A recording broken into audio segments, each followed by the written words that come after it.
I'm Megan Anderson, a successful 27-year-old architect from Portland. The sun kissed the Pacific horizon. I stood on the balcony of the villa I designed, a monument to a lifetime of hard work. I had everything I ever wanted, my sanctuary, my victory. And then, a sputtering car pulled up to the gate, a rusted intruder in my perfect world. Two figures emerged. My brother Michael, the golden child, the one who mocked my dreams, and his wife Rebecca. 10 years of silence ended by a single, desperate plea. The irony was a bitter taste in my mouth. He was here begging. The hunter had become the hunted. The shock wasn't seeing them, it was facing what they meant. 10 years of silence, 10 years of rebuilding from their betrayal. Their desperate faces dragged back every wound. This wasn't reunion but reckoning. My protector a ghost, my tormentor pleading. Was I free or breaking again?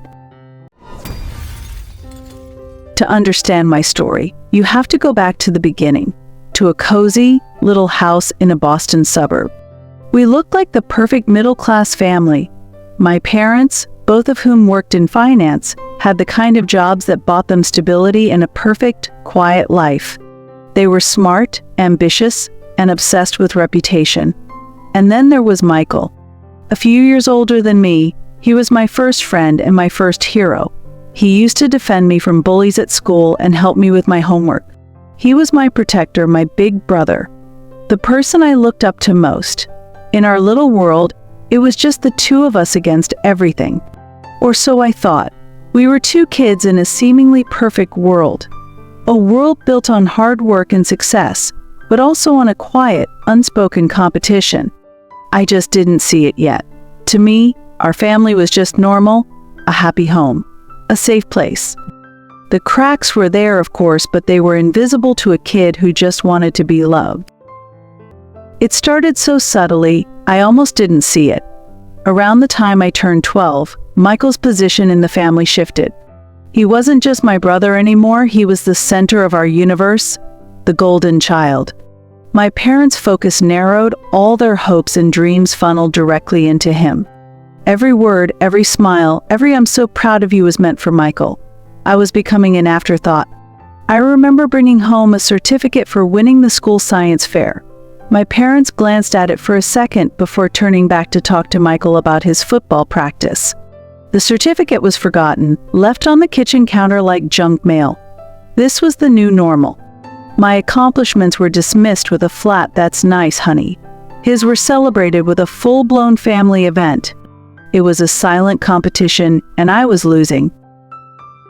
My sadness turned into a quiet, desperate need for recognition. I tried harder. I studied more. I joined more clubs. I was a student council president, a volunteer. I did everything I was told to do and more. But no matter how high I climbed, I could never seem to reach the pedestal they had placed Michael on. The harder I tried, the more isolated I felt. I was working to be seen, but they just looked away. I became a perfectionist. My entire identity was built around the idea that if I just worked hard enough, if I was just good enough, my parents would see me. They would be proud. My high school years were a blur of textbooks, extracurriculars, and sleepless nights. I was running a race against a ghost, a silent sprint for their approval. My transcript was flawless straight A's, top of my class. I was student council president, the head of the debate club, and I organized a fundraiser for a local shelter. I was the perfect daughter on paper. I had a resume that could get me into any Ivy League school. I thought a perfect resume would translate into a perfect family life. I was wrong. The memory is so clear it still burns. We were at dinner. My parents were gushing about Michael's new internship at a prestigious bank. I tried to join the conversation, my voice filled with a desperate need to be heard. I mentioned I had just won a local architecture competition, a small but important step for my career. My mother gave me a brief, perfunctory smile. "That's nice, dear," she said, her eyes already back on Michael. It was a verbal pat on the head. Then Michael spoke. The smirk on his face was a prelude to the words he knew would hurt me. "Oh, you mean that little contest for designing tree houses," he said, laughing. "Designing houses is just a hobby, Megan, not a real job." The words hit me like a physical blow. A hobby. He had reduced my passion, my hard work, my entire future to a casual pastime. My parents just laughed. They found it amusing. It was at that moment I realized I wasn't just invisible to them. I was a punchline. My life, my dreams, my very being were a joke. I just sat there, my stomach turning, the food tasteless. Michael's words didn't break me. They fueled me. If my passion was just a hobby, I would prove them all wrong. I would work twice as hard, 200% harder, to turn it into a real, undeniable career. My focus shifted. Grades were no longer enough. I needed concrete proof of my talent. I applied for every architecture scholarship and entered every design competition. I got into a prestigious architecture program. I won a few small awards for my designs. I even landed an unpaid internship at a top firm. My parents' reactions were always the same: a brief nod, a quick "that's great," and then the conversation would always turn back to Michael. "Did you hear? Michael's getting an internship at a real bank." They never seemed to grasp that my achievements were just as significant. I was working twice as hard to get half the credit. It was a race I could never win, a finish line that was always moving. I was running a separate marathon, alone, while they stood at the end of Michael's sprint cheering him on. My resentment grew with every small victory they overlooked. I was building a career, and they were building a monument to my brother, and I was trapped in its shadow. The cracks in our family weren't just hidden anymore, they were a gaping chasm. Michael's dismissive comments turned into active, condescending lectures. He wasn't just belittling my achievements, he was belittling me. He would see me working on a new design and scoff, "Still playing with your Legos, Megan? Don't you think it's time to grow up and get a real job like mine?" The worst part wasn't his insults, it was my parents' reaction. My mother would say, "Oh, Michael, she's just sensitive," or my father would chuckle, "He's just joking, Megan. He's just looking out for you." They never defended me. They never saw the pain in my eyes. They enabled his cruelty, teaching him that my feelings didn't matter, and that I was the one with the problem. My resentment wasn't just a passing feeling anymore. It was a cold, hard stone in my stomach. I stopped trying to please them. I stopped trying to get their approval. I started to resent them all. My mother's soft smiles, my father's weak excuses, they felt like an active betrayal. My parents had chosen a side, and it wasn't mine. The little girl who just wanted to be loved was gone. In her place was a young woman who was becoming bitter. Our family dinner table, once a place of shared stories, became a battlefield. I would sit there, silent, my jaw clenched, listening to them celebrate Michael while my own achievements were dismissed as childish hobbies. The more they talked, the wider the cracks grew. I could feel the foundation of our family crumbling, and I knew it would be only a matter of time before it all came crashing down. The resentment became a quiet promise. I would get out, and I would prove them wrong. I still remember the feeling of that envelope in my hands. It was from Northwestern University, my top choice for architecture. Inside was a full scholarship offer. I was ecstatic. This was it. The big one. The achievement so grand, so undeniable, that even my parents couldn't ignore it. I envisioned a moment of genuine pride, a real family celebration. I went to the dinner table, my heart pounding with hope. I got in, I announced, a bright smile on my face. And I got a full scholarship. "I'm going to Northwestern." My parents looked up from their plates, a flat, uninterested expression on their faces. My mother gave a brief, forced smile. "That's wonderful, honey. We're so proud." My father just nodded and took another bite of his steak.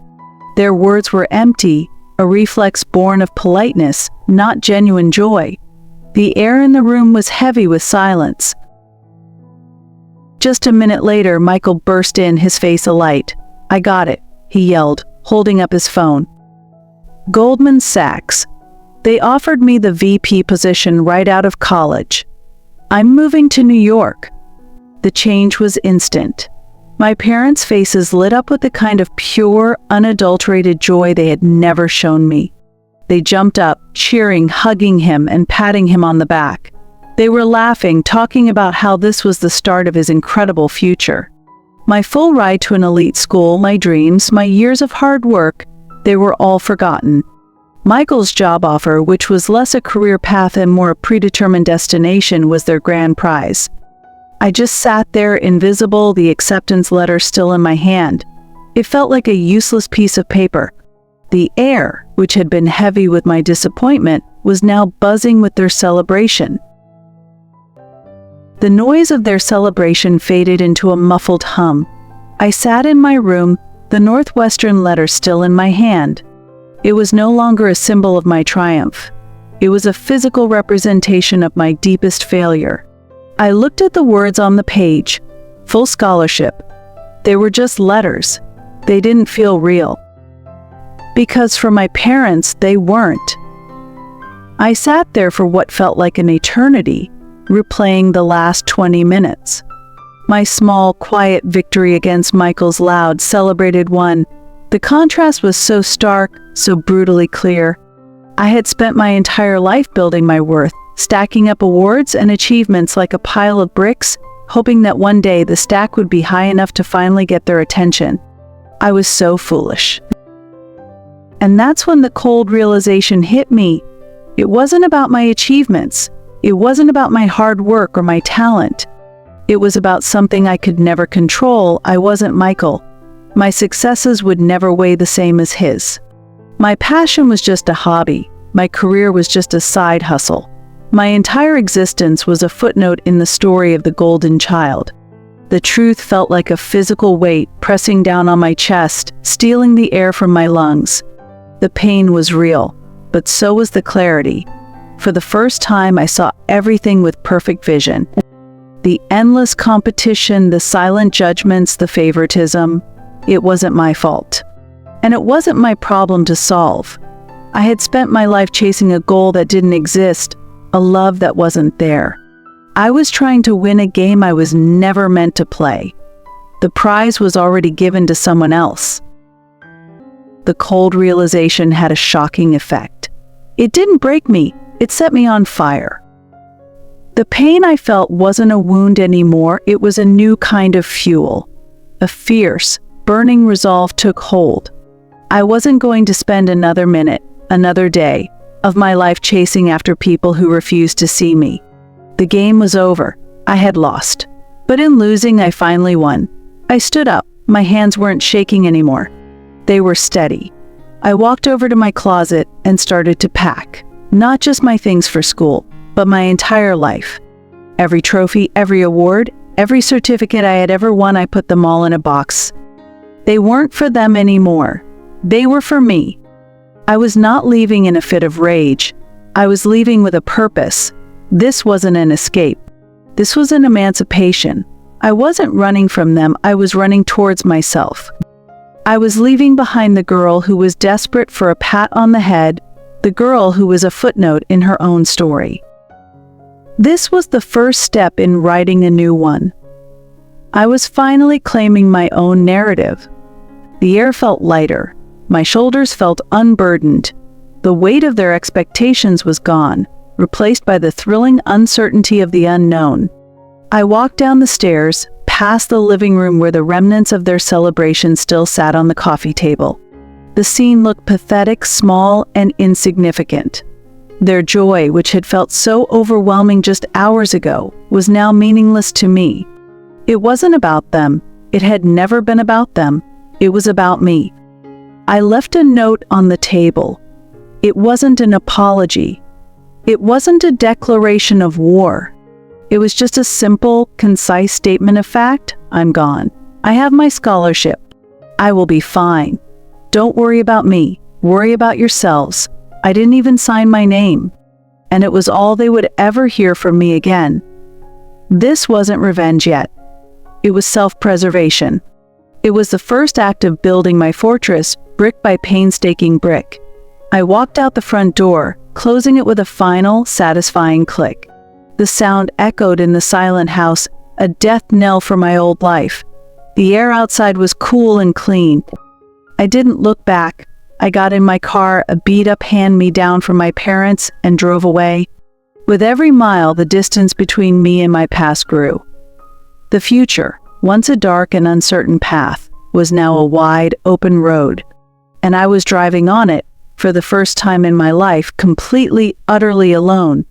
And it felt like home. After I left, my life became a blur of blueprints and deadlines. My small dorm room at Northwestern was my first office. The floor was covered in sketches, the walls were covered in diagrams, and the air was filled with the quiet, humming sound of a fan and my own ambition. My parents' house was a distant memory. My new home was my work. My new family was my vision. Every project, no matter how small, was a form of validation. My first client was a local cafe owner who needed a new layout. My second was a retired teacher who wanted a patio extension. They were small projects, but with every blueprint I drew and every wall I designed, I was building my own self-worth, brick by painful brick. I wasn't designing houses for them, I was designing a life for myself. The work became my sole focus. Late nights in the studio felt like therapy. There were no parents to disappoint, no brother to compete with. Just me, my ideas, and the raw satisfaction of creating something out of nothing. I started my own small firm, working out of a rented office with a single desk and a hand-me-down computer. My sign on the door read, Anderson Associates. It was my name, my reputation, my own. Over the next few years, the firm grew. A new desk was added, then another. We moved to a bigger office. We started getting bigger projects, not just patios and cafes, but full-scale residential homes. My designs were featured in local magazines. My name was starting to mean something. It was a kind of validation my parents could never give me. It was earned, not handed down. It was proof I was not just a footnote in someone else's story. I was finally building the life I deserved, the one my parents had never seen for me. The irony wasn't lost on me. They dismissed my passion as a hobby. Now, that hobby was my whole world. It was a silent revenge, not a vengeful act to hurt them, but a loving act to heal myself. I was building my own success on my own terms, and I didn't need their approval to feel whole. The sound of a nail gun was my new lullaby. The smell of sawdust was my new perfume.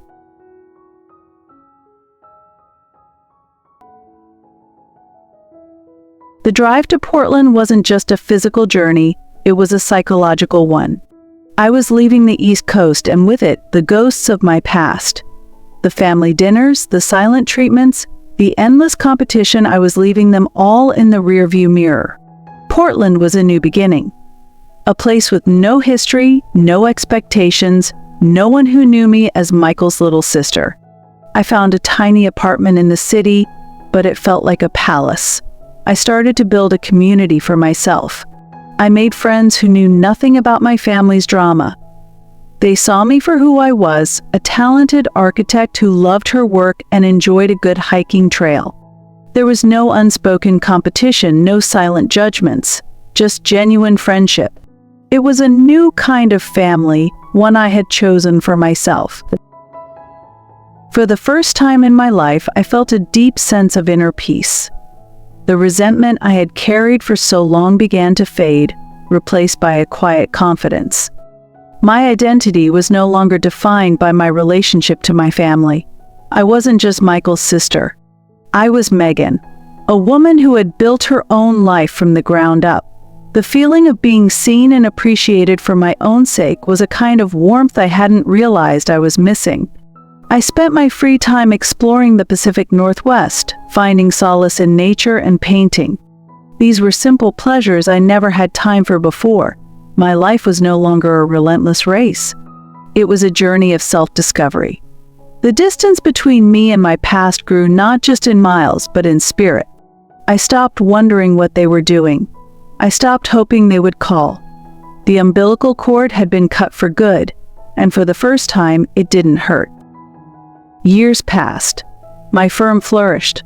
I bought a house I designed myself, a cozy, modern space filled with light and warmth.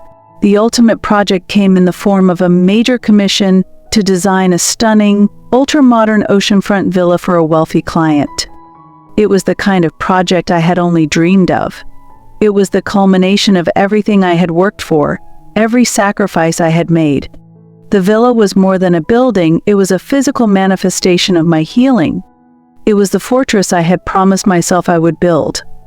A symbol of the self-worth I had to earn on my own, without anyone's approval. A testament to a girl who was once told her passion was just a hobby but who built her entire life on it. It was my legacy. The ultimate, quiet proof that they were wrong.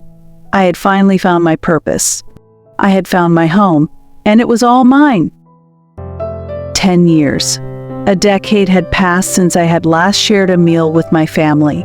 We were all here again, gathered at a dinner table. But this wasn't our old house in Boston. This was my house, my oceanfront villa, filled with the silence of a forced family reunion. The air was thick with a tension so sharp, you could almost taste it. It was a formal, brittle silence, broken only by the clinking of silverware and the quiet hum of a perfectly tuned life. My parents were seated across from me, their eyes darting around the sleek, modern kitchen, a subtle shock on their faces. My mother tried to make conversation. "Megan, this place is magnificent. We had no idea. The craftsmanship is just incredible." Her voice was strained. They were seeing not just a house, but a life they never imagined I could build. Ben, my husband, sat beside me, his hand on my knee, a silent show of support. Michael and his wife, Rebecca, were on the other side of the table. Michael, golden child of finance, now looked haggard. His expensive suit looked too big on him. He was no longer the confident boy who had mocked my hobby. He was just a man looking small in a room I had created. The conversation eventually turned to Michael. My father, with a forced cheerfulness, asked about his new venture. Michael's face tightened. He avoided eye contact, rambling vaguely about a promising new project. The words were empty, a stark contrast to the effortless confidence he used to exude. He was a shell of the man he once was. I could feel Rebecca's foot nervously tapping under the table. She knew. My parents looked at me, a silent plea in their eyes. A plea to make everything okay, to fix their perfect family. But I said nothing. I just took a slow sip of my wine, a small subtle smile playing on my lips. This was their mess, not mine. I had spent a decade building a new life. I wasn't about to give it up to clean up theirs. The power dynamic had shifted. I was no longer the little sister fighting for scraps of attention. I was the host, the successful architect, the one in control. Michael finally broke the silence. "So, this place," he said, his voice a little too loud. "It's nice, Megan. But I thought you'd be in New York, working on a real skyscraper. What happened? Did you decide to just design, well, big houses?" He tried to sound like he was joking, but his tone was laced with resentment. It was a last, desperate attempt to re-establish the old dynamic. But the words, once a weapon, now felt hollow. The hollow insult hung in the air. For a second, I thought I might feel something: pain, anger, resentment. But I felt nothing. Just a cold, powerful calm. I looked at Michael, his face a mask of false confidence. Then I looked at my parents, their eyes full of that familiar, desperate hope. It was time for the show to end. Time for the truth to come out. And I was the one holding the spotlight.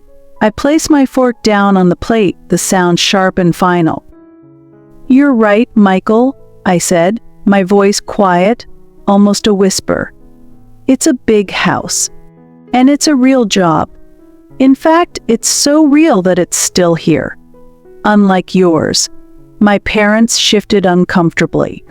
Michael's smirk faltered. This wasn't the reaction he was expecting. I was not the scared little sister he remembered. I continued, my voice gaining a quiet power. What happened to that job at Goldman Sachs? Oh, that's right, you were fired for fraud. My career is still here. My business is flourishing. My hard work paid off. I didn't get an easy ride. I had to build this with my own 2 hands. While you got to coast on your family's money, your family's name, and your family's reputation. I turned to my parents, my gaze unwavering. Do you know how many nights I spent working on my hobby while you were celebrating Michael's every minor victory? Do you remember the architecture scholarship? The awards? I'm sure you don't. You were too busy cheering on the boy who was failing behind the scenes while I was winning. I had to work twice as hard for half the credit. I had to build my own path because you paved his. Michael finally exploded. You don't know anything, he yelled, his voice cracking. You think this place makes you better than me? I smiled, a small, genuine smile. No, I said softly. It doesn't make me better than you. It just proves that my worth wasn't tied to your opinion. My success is mine. It was earned. It can't be taken away by a market crash or a bad decision. I've been living in a fortress of my own making, while you're living in a house of cards. I turned to my parents one last time. Do you know why we're all here tonight? Michael didn't just lose his job. He lost everything. He lost all his money, all his wife's money, and he lost all of your retirement. He's broke. And you're all here because you want me to save you. You want me, the girl with the hobby, to bail you out. That's why you're here. Not to celebrate me, not to say you're sorry, to ask for money. The night I left, I didn't just close a door. I sealed a vault. For the next 10 years, there was silence. No calls, no texts, not a single email. My parents never reached out. I never expected them to. They had their golden child, their shining star. But what they didn't know was that their golden child was starting to lose his shine. While they were living their curated, perfect lives, I was building my own. My work flourished. I met my husband, Ben. He was everything my family wasn't, kind, supportive, and he saw my worth not because of what I did, but because of who I was. He was my partner in every sense of the word. With every project I completed, every award I won, I wasn't just building a career, I was building a life filled with genuine love and respect. Meanwhile, whispers about Michael started to reach me, not from my family but from old friends. Did you hear? Michael's startup failed. Did you hear he lost a fortune in a bad investment? The news was always delivered with a sense of schadenfreude, a quiet confirmation that the golden boy wasn't so golden after all. I never gloated. I didn't have to. The truth was doing all the work for me. While Michael's world was collapsing, mine was expanding. My firm was thriving. I designed a state-of-the-art community center, won national awards for sustainable architecture, and was even a featured speaker at a prestigious conference. My hobby was now a successful business, a testament to my skill and hard work. My family's dismissive laughter had been replaced by the quiet applause of a grateful community. It was a kind of victory I had never imagined. I learned that my revenge wasn't about hurting them. It was about healing myself. The success, the recognition, the peace of mind, it was all for me. I had built a life on my own terms with no expectations, no comparisons, and no need for approval. The pain of the past was still there, but it was just a memory, not a burden. It was a scar, a reminder of what I had overcome. And it made my current life all the sweeter. And then the phone rang. It was my mother. Her voice, once full of a fake cheerfulness, was now small and strained. "Megan," she said, "your father and we need to talk." I knew instantly. Michael had finally hit rock bottom, and in their desperation, they had finally remembered they had another child. The years of silence were over. The reckoning had arrived, and I was ready. A single, fragile sentence. That's all it took. The words "ask for money" hung in the air, a physical weight that pressed down on all of them. My parents' faces, once masks of forced politeness, crumbled into a mixture of shame and horror. They had been exposed. The perfect image of their perfect family had shattered into a million pieces right there on my dining room table. Michael's face was now pale, defeated. Rebecca just looked away. My mother's voice was a barely audible whisper. How do you know all this?" My father just stared at his hands, unable to meet my gaze. I gave them a small, sad smile. "I've spent 10 years building a life where I don't have to worry about secrets. But you've been living with the consequences of yours for a decade. The truth always finds a way out." My mother started to cry, her shoulders shaking. "Megan, please don't do this. We were wrong. We made mistakes. We should have been better. But Michael, he's our son. He's so lost. We've lost everything, darling. We don't have anywhere else to turn. Please, we need your help." Her words were a desperate, tearful plea, but they were not an apology. They were a transaction. A plea to save them, not to heal me. I looked at my mother, then at my father, and finally at Michael. He was just looking at me now, the ghost of his arrogance replaced by a quiet, devastating shame. He didn't say anything. He knew. The words were not just about money. They were about a lifetime of debt, a debt of a life he had been given, a life I had to earn, a debt of my innocence, a debt of my identity, a debt of my heart. My voice was still calm, still quiet. "I'm not doing this to hurt you," I said. "I'm doing this because you taught me a long time ago that my feelings didn't matter. You taught me that my achievements were worthless.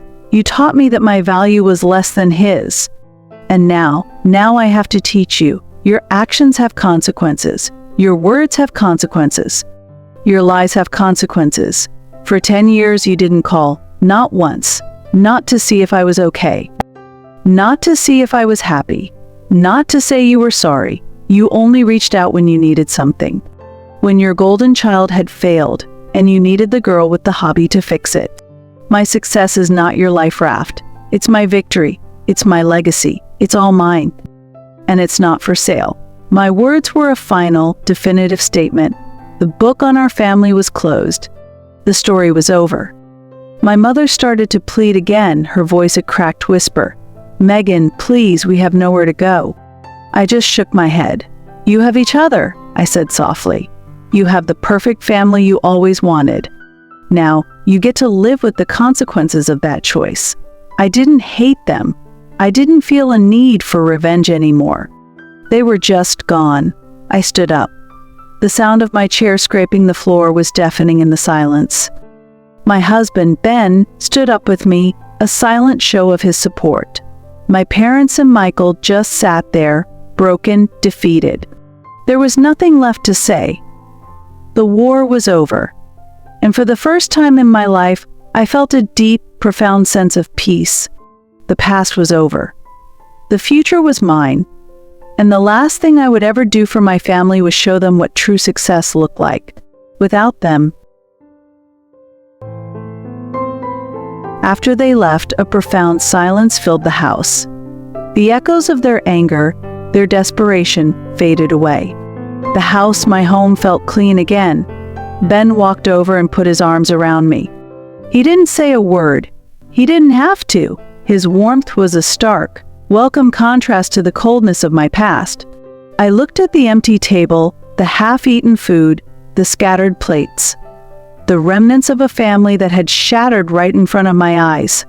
And yet, I felt no thrill of victory, no sense of glee. I didn't feel a need to gloat. It wasn't about them, not anymore. The confrontation hadn't been an act of revenge. It was an act of finality, a way to cut the last, fragile string that tied me to a past I no longer belonged to. I stood there, looking out at the ocean. The waves rolled in, a constant, powerful force. They were like my life, years of being pushed and pulled, and now finally standing strong. The pain of the past wasn't gone. It was just a part of my story. A scar that reminded me of my resilience. The bitter little girl who just wanted to be seen was finally at peace with the woman she had become. The woman who didn't need anyone's approval to be whole. My revenge wasn't about leaving them with nothing. It was about showing myself that I had everything. It was about building a life so complete and so full of purpose that their love, their approval, their existence became irrelevant. The ultimate victory was not in their defeat, but in my own liberation. It was in the realization that I had spent a lifetime in a cage I had built for myself, and I had finally found the courage to walk away. I wasn't the little sister anymore. I was the architect of my own life. I had finally stood tall. The morning after. The silence in the Anderson house was a physical presence. My parents, accustomed to the quiet rhythm of their curated, perfect lives, didn't notice at first. They woke up, prepared for a day just like the last one. But something was different. The coffee wasn't brewing. The light from my room wasn't on. The front door was locked. And there, on the kitchen counter, was the note. My father saw it first, a small white piece of paper, a stark contrast to the perfect granite. He picked it up, his face a mask of confusion. He read the words aloud, his voice trembling slightly. "I'm gone. I have my scholarship. I will be fine. Don't worry about me, worry about yourselves." My mother came over and snatched the paper from his hand, her eyes wide with disbelief. What is this? Where did she go? This isn't a joke. This isn't," the words died in her throat. The note wasn't a cry for help. It was a final goodbye.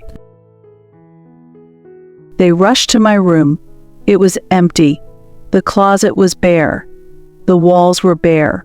All the little trinkets of my life were gone. The trophies, the photos, all the physical proof of my existence there had been wiped clean. They started to panic. My mother frantically called my cell phone. "The number you have dialed is not in service." She tried again. The same automated voice. The cold, mechanical answer was a slap in the face. Their little girl was gone, and for the first time they were afraid. Meanwhile, Michael was on the phone, oblivious. "Yeah, I just got back. Had a great trip. Megan. Yeah, I guess she's around." He laughed, still basking in the glow of his perfect life. It wouldn't be until later that he found out, not from our parents but from a friend. A whispered rumor that his little sister had just disappeared. His confidence, once a fortress, was about to be put to the ultimate test. It was a kind of karma that was so perfect it almost felt scripted. My parents spent the next few days in a frantic state. They called my school, my friends, my old part-time job. No one knew anything. They had put so much energy into making sure Michael succeeded, into making sure he was seen, that they had forgotten to see me at all. I wasn't a person to them. I was a footnote in their story. A quiet, obedient daughter who was supposed to be there forever in the background. My absence was not just a physical loss. It was an existential one. It was the moment they realized they had lost something irreplaceable, something they had so casually ignored for so long. They had chosen him. Every time they looked at him, they had chosen him. They chose his happiness over mine, his achievements over mine, his future over mine. And now they were left with the consequences of that choice. The silence they felt that morning was the sound of their family as they knew it, falling apart. It was the sound of my freedom. The years that followed weren't just years without a daughter. They were years with a constant reminder of what they had done. My quiet escape was the loudest revenge of all. The silence that followed my words was a thing of beauty, a final, definitive silence. My parents, however, were not ready to accept it. My mother's tear-streaked face hardened. "Megan, you can't mean that," she said, her voice a plea. "We're your family. We love you. We've always loved you." It was the same familiar script, a desperate attempt to use the past to manipulate the present. I just looked at her. Her words, once so powerful, now felt hollow. I gave her a sad smile. "You love the version of me that you needed," I said. The quiet girl who didn't ask for anything. The girl who was so easy to ignore. The girl who would have fixed this for you. I am not that person anymore. You taught me to be this person. The person who builds her own life. The person who stands alone. This is the person you created. Now you get to live with the consequences. My father finally spoke, his voice hoarse. Megan, please, what about your brother? He needs help. We need help. We're losing everything. We don't want to beg, but my mother's eyes filled with tears again. It was a final, desperate play. A final appeal to the family bond. But there was no bond left. I had severed it 10 years ago. They just hadn't noticed until now. I looked at them, and for the first time, I felt a kind of pity. They had chosen to live in a fantasy, and now the reality was a cold slap in the face. My hobby was now their only hope, and they couldn't bring themselves to acknowledge it. Their pride was the last thing they had left, and they were willing to lose everything to protect it. I couldn't save them from themselves. I took a deep breath. The answer is no, I said, my voice firm and final. I will not give you money. I will not save you. I will not get on that merry-go-round again. My freedom is more important than your comfort. My peace is more important than your family name. I had to choose between being your daughter and being myself. I chose myself. And now you have to choose too. You have to choose to face the consequences of your actions. Alone. The house was quiet, and for the first time in my life, so was my mind. The confrontation, the anger, the tears, it was all over. I had said everything that needed to be said. I had drawn the line, and now all that was left was the peace. My revenge wasn't about them losing. It was about me winning. Winning back my life. Winning back my identity. Winning back my peace of mind. I walked through the house, a ghost of a smile on my face. This house, this life, it was a testament to my freedom. A physical representation of a rebellion that was a decade in the making. And there, tucked away in an old box, was the note. The small, white piece of paper that had been the first act of my defiance. I held it in my hand, a relic from a past life. A reminder of the girl who was just a hobby but who had built her entire world on that very foundation.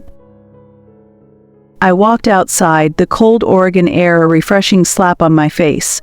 I held a lighter in my hand. It was time for a final gesture. A final act of letting go. I watched as the small piece of paper ignited. The words "worry about yourselves" curled and blackened, turning to ash. The fire was not a symbol of hate. It was a symbol of freedom. A symbol of release. The paper, like my past, burned away, leaving nothing but a faint wisp of smoke. The ashes floated away on the wind out towards the ocean. They were gone.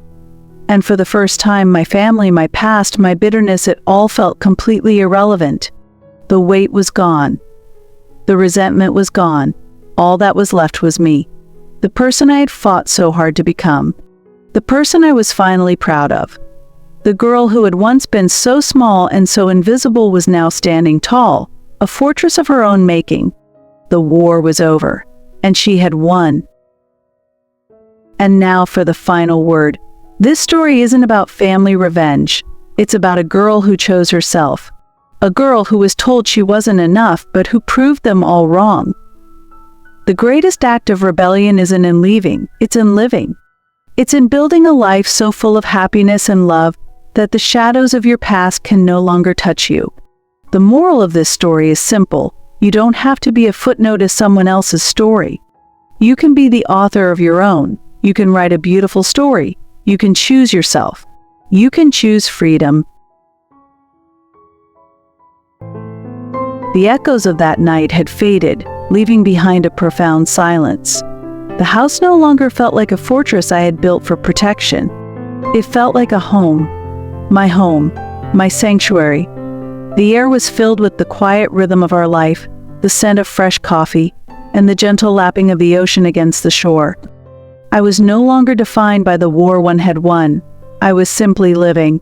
Ben came up behind me, wrapping his arms around my waist. His warmth was a silent reminder of the choice I had made. The choice to build a life with a man who saw me, who loved me, who respected me. "How are you feeling?" he asked, his voice a low, comforting rumble. I leaned back into him, a real smile on my face. "Free," I said. The word was a revelation. It wasn't a bitter freedom. It was a pure, profound one. I was finally free from the past, free from the need for their approval, free from the need for revenge. My revenge wasn't the confrontation itself. It wasn't in their shock or their shame. It was in this moment. The quiet stillness, the peace in my heart, the knowledge that I had built something real and lasting while their fragile world of lies and perfect facade had crumbled. The revenge was in my peace. It was in my happiness. It was in the simple fact that I was breathing, living, and loving a life they had once told me I could never have. I thought about Michael. I didn't feel a need for anger. I felt pity. A quiet sadness for a man who had lost everything, not because of me, but because he had never learned to stand on his own. He was a product of a system that had failed him, just as it had failed me. The only difference was that I had escaped. He was still trapped in the ruins of the perfect life he never had. His prison wasn't built by me, it was built by his parents' expectations and his own arrogance. I thought about my parents. I didn't hate them, I just no longer knew them. The people who sat at my table were strangers. Their family, their perfect family, was a construct, a mirage. And now the mirage had vanished, leaving them alone in a desert of their own making. I had mourned the loss of my family 10 years ago. Now, all that was left was a peaceful acceptance. I had found a new family, a new life, a new me. I had learned a long time ago that my story wasn't about them. It was about me. My story was about a girl who had to break free, a girl who had to find her own way, a girl who had to build a life out of nothing. It was a story of resilience, a story of strength, a story of hope. And the ending was all mine. And it was a happy ending. Not because I had gotten revenge, but because I had found my freedom. I closed my eyes and took a deep breath. The scent of salt and the sound of waves filled my senses. I opened them and looked at Ben, his face a picture of pure love. This was my life. This was my family. This was my peace. The past was a memory, a lesson, a scar. But it was not a burden. It was a foundation. And on that foundation, I had built a life I had always dreamed of. A life that was truly, finally my own. And it was beautiful. The final chapter of my family's story had been written, but it wasn't a story of reconciliation. It was a story of honest distance. There were no grand gestures of forgiveness, no tearful reunions, just a quiet, final understanding that our paths were meant to be separate. The love I had once craved was no longer a currency I needed to earn. I was rich in love, rich in purpose, and rich in peace. The distance between us was not born of hate. It was born of necessity. I had to choose my own health, my own happiness, over the drama they had created. And in that choice, I found a kind of freedom I had never known. The resentment, the bitterness, the pain, it all faded away, replaced by a quiet sense of triumph. My story wasn't about a girl who wanted revenge. It was about a girl who just wanted to be free. I thought about the family I had built. My husband, my friends, my colleagues. They were the ones who saw me.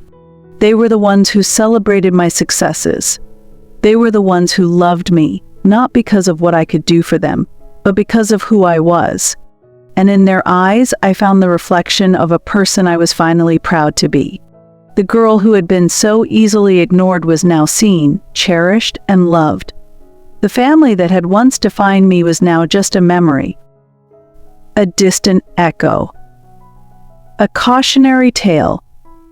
I had to stop looking for a happy ending with them and start creating a happy ending for myself. The greatest act of rebellion wasn't in my success. It was in my peace. It was in my ability to walk away from the past, to close the book, and to start a new chapter. It was in my choice to be the author of my own life. And so, here I am, standing on the precipice of a new beginning. My past is a part of me, but it doesn't define me. My scars are a reminder of my strength, not my weakness. My revenge wasn't about them losing. It was about me winning, winning back my life, winning back my identity, winning back my peace of mind. And that, my friends, is the most beautiful revenge of all. Because in the end, the only thing that matters is not what others think of you, but what you think of yourself. The scent of laughter and good food filled my home. The faces around my table weren't defined by blood, but by choice. This was my family now, a family of genuine connection, of shared joy, of unwavering support. Ben and I laughed with our friends, their smiles a stark, beautiful contrast to the strained, polite smiles of my past. This was a family built on honesty, not on lies, on love, not on obligation. I looked at each of them, and for the first time in my life, I felt completely seen. They saw the woman who had fought to build her life. The woman who had overcome so much. They didn't see me as a footnote. They saw me as the hero of my own story. The girl who had once been so easily ignored was now cherished, loved. And for the first time, I felt like I belonged, not because I was born into it, but because I had chosen it. And they had chosen me back. The word family had been a curse for so long, a word filled with obligation and pain. Now it was a blessing. It was a word filled with laughter, with support, with a quiet, unconditional love. I had spent a lifetime trying to earn the love of a family that had never deserved it. I had spent a lifetime trying to fix a relationship that was fundamentally broken. And in the end, I had to let it all go to find what I had been searching for all along. Real love, real belonging, real family. I raised my glass, a quiet toast to the people around me. To choosing freedom, I said. To choosing peace. To choosing happiness. To choosing ourselves. Their glasses clinked, a symphony of quiet triumph. This was the true revenge, not in their downfall, but in my rise. Not in their pain, but in my joy. The greatest act of rebellion isn't in leaving. It's in living. It's in building a life so full of happiness and love that the shadows of your past can no longer touch you. The moral of this story is simple. You don't have to be a footnote in someone else's story. You can be the author of your own. You can write a beautiful story. You can choose yourself. You can choose freedom. The first big one. The first moment my little hobby became an undeniable force. I was in my tiny apartment, the same one I had moved into after I left home. The screen glowed, the analytics page open. I saw the number climb, 100,000 views. Then 200,000. It wasn't just a video, it was a message. A message that the world was listening. A message that my voice, the one that had been silenced for so long, finally mattered. Ben was there, watching over my shoulder, his hand on my back. He didn't say a word. He just smiled, a smile of pure, unadulterated pride. He had been my biggest supporter, my quiet champion. He had seen the potential in me when I couldn't see it myself. He had loved me, not for my success, but for my struggle. He was the first person in my life who saw the fire in my soul, and not just the quiet girl on the sidelines. I remember thinking about my parents. I wondered if they knew. I wondered if they would be proud. The thought was a fleeting one, because in that moment, their approval didn't matter. My success wasn't for them. It wasn't a way to prove my worth. It was a way to prove my worth to myself. My hobby was now a career, and I had done it all on my own. No help, no handouts. Just me. And my hard work. That night, I didn't feel a need to gloat. I didn't feel a need to rub it in their faces. All I felt was peace. A profound, bone-deep peace. My revenge wasn't about them losing. It was about me winning. Winning back my life. Winning back my identity. winning back my peace of mind. And that, my friends, is the most beautiful revenge of all. Because in the end, the only thing that matters is not what others think of you, but what you think of yourself. My success was a monument to my strength. It was a silent thank you to the little girl who never gave up. It was a tribute to the woman who had to learn to love herself. And it was a final, definitive answer to the family who had once told me I was nothing. My life wasn't a footnote in their story. It was the entire novel. A story of resilience, of hope, of triumph. And the ending was all mine. And it was a happy ending. The day we got married wasn't about a big party or a fancy dress. It was just us. On a quiet beach at sunset, Ben looked at me, his eyes full of a love so pure, so unconditional, it felt like the ocean itself. He didn't see me as a project to be fixed. He didn't see me as a girl with a past to be hidden. He just saw me, the real me. He took my hands in his, and his voice was a promise. "I'm not here to save you," he said. "You already saved yourself. I'm just here to walk beside you." It was a simple statement, but it was the most beautiful thing anyone had ever said to me. It was a testament to my strength, to my resilience. He wasn't giving me anything. He was just acknowledging what I had already done. He was my partner, not my hero. I remember thinking about my old life, about the family that had tried to define my happiness by their standards. They had wanted me to be a perfect daughter, a perfect sister, a perfect trophy. They never wanted me to be a person. And in that moment, standing on that beach, I realized I had found more than I had ever lost. I had found a love that was real, a family that was real, a life that was real. This was the true revenge, not in their downfall, but in my rise. Not in their pain, but in my joy. The greatest act of rebellion isn't in leaving. It's in living. It's in building a life so full of happiness and love that the shadows of your past can no longer touch you. The moral of this story is simple. You don't have to be a footnote in someone else's story. You can be the author of your own. You can write a beautiful story. You can choose yourself. You can choose freedom. I chose myself. I chose my freedom, and in doing so I found a kind of happiness I never knew was possible. My life wasn't a footnote in their story. It was the entire novel. A story of resilience, of hope, of triumph. And the ending was all mine. And it was a happy ending. Because in the end, the only thing that matters is not what others think of you, but what you think of yourself. I had found my peace. I had found my family. I had found my home, and it was beautiful. And so, here's the closing beat. The final word. My story at its core was never about family revenge. It was about finding the courage to be the hero of my own life. It was about a girl who had to break free from a past that was holding her hostage. A past filled with expectations, with silent battles, and with a love that was always conditional. The greatest act of rebellion isn't in leaving. It's in living. It's in building a life so full of happiness and love that the shadows of your past can no longer touch you. It's in choosing yourself every single day over the people who never truly chose you. It's in the quiet, profound peace you feel when you realize you are finally free. That is the ultimate revenge.